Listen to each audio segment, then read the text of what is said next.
चलिए अब लेक्चर के अगले हिस्से की तरफ चलते हैं। लेक्चर का अगला हिस्सा है पर्सन डिस्क्वालिफाइड बाय लॉ। के कुछ पर्सन ऐसे हैं जो लॉ कहता है ये डिस्क्वालिफाइड हैं, ये कॉन्ट्रैक्ट नहीं कर सकते। लॉ क्या कहता है? लिस्ट देता है। लॉ क्या कहता है? लिस्ट देता है। भाईजान ये पर्सन है, इन सब से दूर रहना है, इनके साथ कॉन्ट्रैक्ट नहीं करना। अभी तो उसने माइनर और अनसाउंड माइंड के बारे में बताया ना, माइनर और अनसाउंड माइंड के बारे में बताया।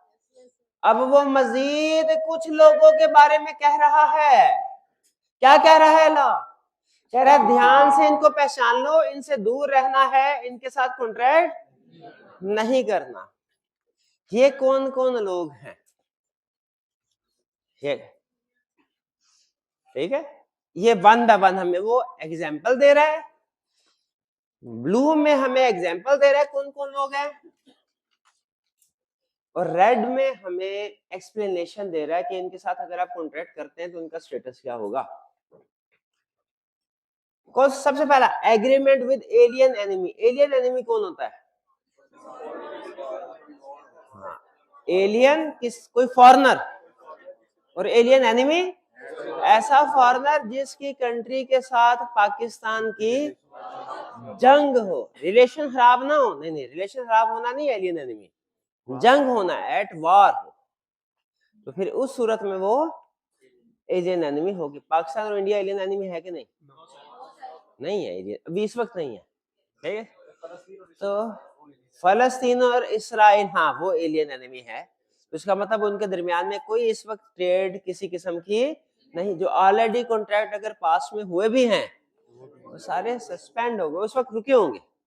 अगर तो उनका टाइम एसेंस था उसमें, यानी वो किसी खास वक्त में पूरे होना लाजमी थे, वरना किसी काम के नहीं रहते, तो वो तो कॉन्ट्रैक्ट फारग हो गए।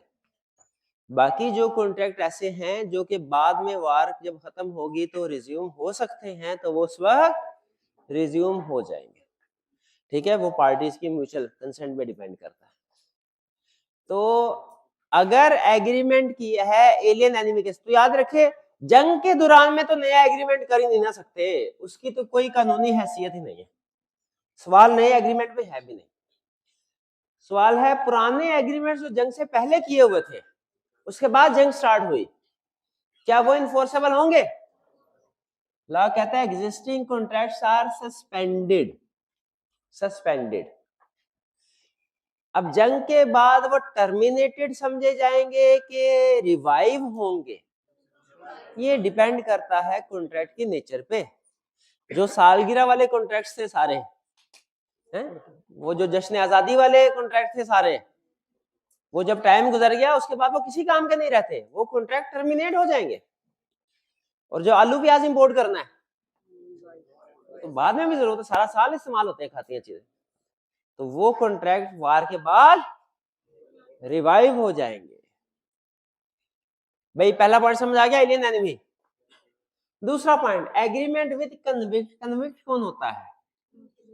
ऐसा पर्सन जिसको सजा हुई हो, जिसको सजा हुई हो उसे कहते हैं कन्विक्टेड।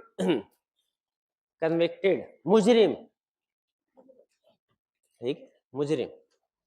एक होता है मुलजिम, एक होता है मुजरिम। ये मुलजिम है क्या मुजरिम है? मुजरिम, जुर्म साबित हो गया, सजा मिल चुकी। ये जेल में बैठ के, जेल में तो मोबाइल फोन भी नहीं मिलता, क्लास में मोबाइल फोन इस्तेमाल कर सकते हैं आप, जेल में नहीं कर सकते। ठीक है, तो आप जेल में बैठ के कोई एग्रीमेंट कर सकते हैं किसी भी किस्म का? कॉन्ट्रैक्टर कहता है नहीं कर सकते। हाँ, अगर सजा खत्म हो जाए फिर उसके बाद कर सकते हैं। जेल में ना नया एग्रीमेंट कर, जेल की वही प्रोविजन है जो एट वार किया है। नया कॉन्ट्रैक्ट तो कर ही नहीं सकते, पुराने के ऊपर अमल भी नहीं कर सकते जब तक कि सजा खत्म ना हो जाए। हाँ, बाज बात ऐसा होता है 2-4 दिन के लिए पैरोल पे रिहाई मिल जाती है। जैसे बाज बात किसी मुलजिम के रिलेटिव में से किसी की डेथ हो जाए तो उसे 1-2 दिन के लिए या कुछ घंटों के लिए रिहाई मिल जाती है। उस टाइम पे जब उसे रिहाई मिले तब वो कॉन्ट्रैक्ट कर सकता है, तब वो कॉन्ट्रैक्ट कर सकता है। कुछ बात समझ आई? तो एलियन एनिमी वाला कंसेप्ट समझ आ गया। कन्विक्ट वाला कंसेप्ट समझ आया? कन्विक्ट किसे कहते हैं? मुजरिम को। सजा काट रहा है, जो सजा काट रहा है वो कॉन्ट्रैक्ट कर सकता है? नहीं कर सकता। पुराने कॉन्ट्रैक्ट के ऊपर अमल कर सकता है? वो भी नहीं कर सकता। ओके। और जब वो रहा हो के वापस आ जाएगा घर, फिर भी नहीं कर सकता? फिर कर सकता है। चलिए जी, ये कंसेप्ट। कह रहा है agreement with convicts can not make new contract और सू अदर। नया कॉन्ट्रैक्ट नहीं कर सकता, पुराने कॉन्ट्रैक्ट में किसी के खिलाफ केस भी नहीं कर सकता। उसकी कॉन्ट्रैक्ट करने की पावर खत्म हो जाती है जब वो मुजरिम बनता है। डिसेबिलिटी, यानी ये डिसेबिलिटी, डिसेबिलिटी का फिजिकल डिसेबिलिटी नहीं, मतलब डिसेबिलिटी का मतलब क्या है कि ये कि वो कॉन्ट्रैक्ट नहीं कर सकता। ये डिसेबिलिटी एक्सपायर्स ऑन एक्सपायरी और ऑन पेरोल। जब एक्सपायर हुए, उसकी सजा खत्म हुई, तब डिसेबिलिटी खत्म हो जाएगी, या जब वो आर्जी तौर पे पेरोल पे रहा हुआ तब उसकी ये डिसेबिलिटी खत्म हो जाएगी। क्लियर हुआ? ये कन्विक्ट का मतलब, पेरोल का मतलब समझ आया क्या नहीं? अच्छा चलिए। Agreement with foreign sovereign and ambassadors, जो गैर मुल्की सिफारतकार होते हैं, या बाज़ सिफारतकार वो होते हैं जो हमारे मुल्क में ही रहते हैं, रहाइश पजीर होते हैं, ठीक है सर। एम्बेसडर, सॉवरेन वो जो के बाहर के मुल्क के कतर के शहजादे हैं, या जो सऊदी अरब के बादशाह और शहजादे हैं, वो अगर हमारे मुल्क में आए विजिट करने के लिए, भाई ये सरकारी सतह पे वफूद आते जाते रहते हैं ना एक दूसरे से, और जो आला शख्सियात होती हैं जैसे सदर, वजीर आजम वगैरह वगैरह, ये भी मिलने के लिए आते जाते हैं। तो ये सॉवरेन्स हैं, एम्बेसडर्स और सॉवरेन्स, इनको इस्तिस्ना हासिल है। क्या कि अगर आपने इनके साथ कॉन्ट्रैक्ट किया तो आप इनके खिलाफ एक्शन नहीं ले सकते, ये आपके खिलाफ एक्शन ले सकते हैं। हाँ, आप एक सूरत में इनके खिलाफ एक्शन ले सकते हैं, अगर ये खुद कहें क्या, आ बैल मुझे मार, क्या कहें, आ बैल मुझे मार, अगर ये खुद से इजाजत दे, हाँ आओ हमारे खिलाफ केस कर लो, फिर आप इनके खिलाफ केस कर सकते हैं। वरना अगर ये कोई भी आपके साथ एग्रीमेंट करते हैं, उसकी खिलाफ वर्जी करते हैं, सॉवरेन है या एम्बेसडर्स हैं, आप इनके खिलाफ एक्शन नहीं ले सकते। ये आपके खिलाफ एक्शन, यानी मिलता जुलता माइनर वाला कंसेप्ट आ गया। आप इनके खिलाफ एक्शन नहीं ले सकते, ये आपके खिलाफ एक्शन, हाँ अगर ये खुद से इजाजत दे दे कि अच्छा ठीक है हमारे खिलाफ कर दो केस, हम तुम्हें इजाजत देते हैं, हमारी इजाजत है, इतना अच्छा कौन, हाँ बिल्कुल। लेकिन उन्होंने कहा कि ये इसकी भी एक प्रोविजन है। भाई ये बात समझ आ गई? फॉरेन सर कैन में वो बंदा जो फॉरेन सॉवरेन या एम्बेसडर है, वो कॉन्ट्रैक्ट कर सकता है, और उस कॉन्ट्रैक्ट की बेस पे हमारे खिलाफ केस भी फाइल कर सकता है, सू भी कर सकता है। सू का मतलब समझते क्या होता है? केस फाइल करना। फिर इसके बाद हाँ, कैन नॉट बी सूड, वो तो केस फाइल कर सकता है, लेकिन उस पे केस फाइल नहीं हो सकता। वो केस फाइल कर सकता है, उस पे case file unless they choose to submit themselves, unless के वो खुद से कहे हाँ जी हमारे खिलाफ केस फाइल कर दे। क्लियर जी? आगे चलें। एग्रीमेंट विद इंसॉल्वेंट, अब इंसॉल्वेंट क्या होता है ये सुन लीजिए। इसके लिए बैंक दिवालिया हो गया बंदा, ऐसा पर्सन जिसके पास अपने कर्जे अदा करने के पैसे ना हो, उसे कहते हैं इंसॉल्वेंट। ऐसा पर्सन जो अपनी लायबिलिटीज को पे ना कर सकता हो, उसे क्या कहते हैं? इंसॉल्वेंट। बैंकरप्ट भी कहते हैं उसको। ठीक है, जब कोई पर्सन बैंकरप्ट होता है ना, तो एक तो उसको आइंदा के लिए मना कर दिया जाता है कि भाई तुम फेल हो चुके हो, तुमने आइंदा कोई बिजनेस एग्रीमेंट्स वगैरह नहीं करना, तुम साइड पर हो, फारग हो। और दूसरा और ज्यादा अहम जो आपके लिए समझना जरूरी है वो ये कि कोर्ट फिर अदालत ये कहती है कि इंस्टॉलमेंट को कि भाई तूने 100 का लोन ले लिया, तेरे पास 22 रुपए पड़े हैं, अब पे तो कर नहीं सकते तुम, और तुमने खुद भी हाथ उठा दिया कि मैं पे नहीं कर सकता। तो ऐसा करो, आइंदा किसी से कोई तुमने पैसा लेना देना करना ही नहीं है, पहले तो ये कर लो, फ्यूचर सिक्योर कर ले। अब आज की बात करते हैं। आज अगर हमने तुम्हें तुम्हारे पे छोड़ा ना ये कि तुम इस 20 रुपए को 100 जो लाइबिलिटीज है उसमें डिस्ट्रीब्यूट करो, पे करो, तो तुम इसमें भी 2 नंबरी कर दोगे, गलत फैसले करोगे। इसलिए हम तुम्हें साइड पे करते हैं और तुम्हारी बजाय हम एक ऑफिसर अपॉइंट करते हैं जिसे कहते हैं लिक्विडेटर या असाइनी। असाइनी, असाइनी क्या कहते हैं? असाइनी या लिक्विडेटर, वो हम अपॉइंट करते हैं।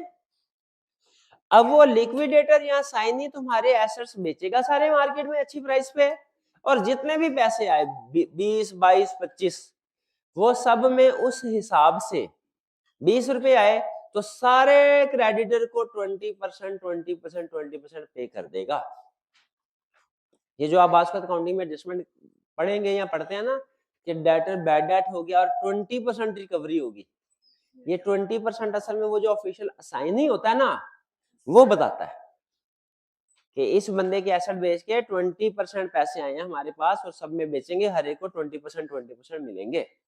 अब आप खुद बताइए, जब कोर्ट ने असाइनी फाइंड कर दिया उसके बाद जो इंसॉल्वेंट बंदे की प्रॉपर्टी है, ये अपनी प्रॉपर्टी को इसकी प्रॉपर्टी को बेचने का एग्रीमेंट कौन करेगा? असाइनी या इंसॉल्वेंट? असाइनी करेगा। ये बात समझ आए? अच्छा, इसके साथ ही कुछ स्टूडेंट माइनर एंड इंसॉल्वेंसी का कंसेप्ट भी पूछ रहे थे, तो इसको फिर माइनर के साथ भी लिंक कर देते हैं। याद रखें, माइनर इंसॉल्वेंट करार नहीं दिया जा सकता क्योंकि माइनर लायबल टू पे होता ही नहीं है। माइनर कभी अनेबल टू पे डेट होगा ही नहीं। इंसॉल्वेंट करार दिलाने के लिए क्या चीज जरूरी है? अनेबल टू पे।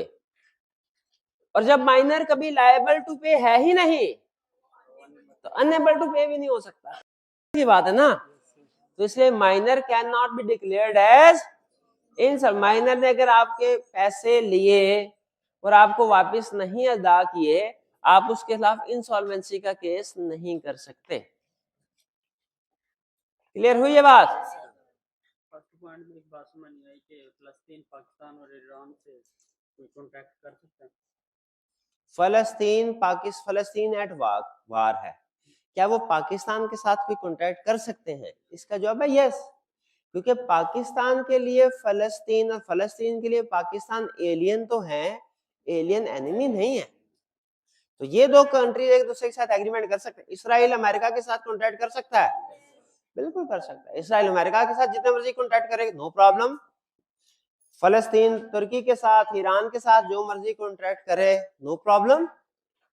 लेकिन फलस्तीन और इसराइल एक दूसरे के साथ कॉन्ट्रैक्ट नहीं कर सकते।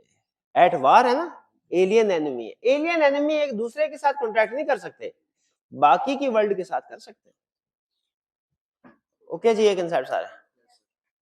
चलिए, अच्छा टाइम है हमारे पास 5 मिनट, तो ये जो क्वेश्चन हमने छोड़ा था ये भी कर लें। 37 कल कर लेंगे, आज जल्दी। अच्छा मुझे ये बताइए, वो आपको प्रीमियम रिसोर्स मैंने शेयर किया था ब्रेनस्केप, मर्जी आपकी है, लेकिन मेरी सजेशन देखे, थ्योरी में जो बड़ी प्रॉब्लम्स होती है ना, उनमें से एक प्रोबेबली जो सबसे बड़ी प्रॉब्लम थ्योरी के सब्जेक्ट्स में बच्चे करते हैं वो ये कि सर जो याद करते हैं भूल जाता है, और रिवाइज कैसे करें, रिवाइज कैसे करें। तो उसमें सारी एक्सप्लेनेशन मैंने वो वीडियो में दे दी है। इसके लिए एक ऐप है। मेरी सजेशन ये, आपने कोई भी चैप्टर रिवाइज करना हो ना अगर, तो आप खुद से करना चाहे मैनुअली वो भी कर सकते हैं, लेकिन आपको पता है आजकल आर्टिफिशियल इंटेलिजेंस का दौर है, टेक्नोलॉजी का दौर है, तो टेक्नोलॉजी के जरिए से अगर आप रिवीजन करेंगे वो ज्यादा एफिशिएंट होगी। वो आप कहीं पे भी कर सकते हैं। घर वालों ने सब्जी लेने के लिए भेजा, उधर भी बैठ के कर सकते हैं। डॉक्टर के पास गए, उधर इंतजार कर रहे हैं, मोबाइल ओपन करते हैं ना, साथ ही एक दूसरी ऐप होगी, उस बटन दबाएंगे, आपकी रिवीजन शुरू हो जाएगी। 5 से 10 मिनट रोज के, कितने 10 मिनट और आपकी रिवीजन सारी साथ साथ, आखिरी दिन क्लास होगी ना, आपको ये टेंशन नहीं होगी आपने रिवीजन करनी। और उसमें कुछ और प्लस पॉइंट्स भी हैं, वो मैंने वीडियो लेक्चर में शेयर किए हैं, लेकिन आपने एक चीज ध्यान में रखनी है, वो आपको पता है लेक्चर चोरी करने वाले जो होते हैं ना, वो कोशिश करते, तो हमारी कोशिश होती है कि रिसोर्सेज को फिर हम थोड़ा रिस्ट्रिक्ट करें, ताकि जो हमारे प्रीमियम स्टूडेंट्स हैं उन तक प्रीमियम रिसोर्सेज रहे। तो मेरे भाईजान, आपने जब अकाउंट बनाना है ना, अब मुझे कैसे पता चलेगा? अगर आपने लिंक अपने दोस्त के साथ शेयर कर दिया, कोई होता है दोस्त क्या करते हैं ना, मुझे कैसे पता? मुझे सीआरएन से पता चलेगा। आपने जो अकाउंट बनाना है ना, उसमें अपना नाम के से पहले सीआरएन जरूर लिख देना। क्या लिखना है? सीआरएन जरूर लिख देना। तो हमारे पास वो लिस्ट आ जाती है जो भी यूजर्स होते हैं, उसमें हम देख रहे हैं, पता चला ये सीआरएन हमारे पास एनरोल्ड है, ये नहीं है, ठीक है, फिर तो उससे पता चल जाए। वो ऐप सारा आपके एलएमएस पे है, आपके एलएमएस जी आपने कब देखा? कल रात को, जब मैंने आपको मैसेज किया उसके बाद? अच्छा, हाँ जी, नहीं नहीं नहीं, मैं अभी जो उसके ऊपर इसको मैं देखता हूँ, मैं आपके व्हाट्सएप ग्रुप में भी शेयर कर दूंगा, और मैं व्हाट्सएप ग्रुप पे भी आपको शेयर कर दूंगा, ठीक है जी। चलिए, आज का लेक्चर यहाँ खत्म करते हैं, अल्लाह हाफिज। किधर है भाई?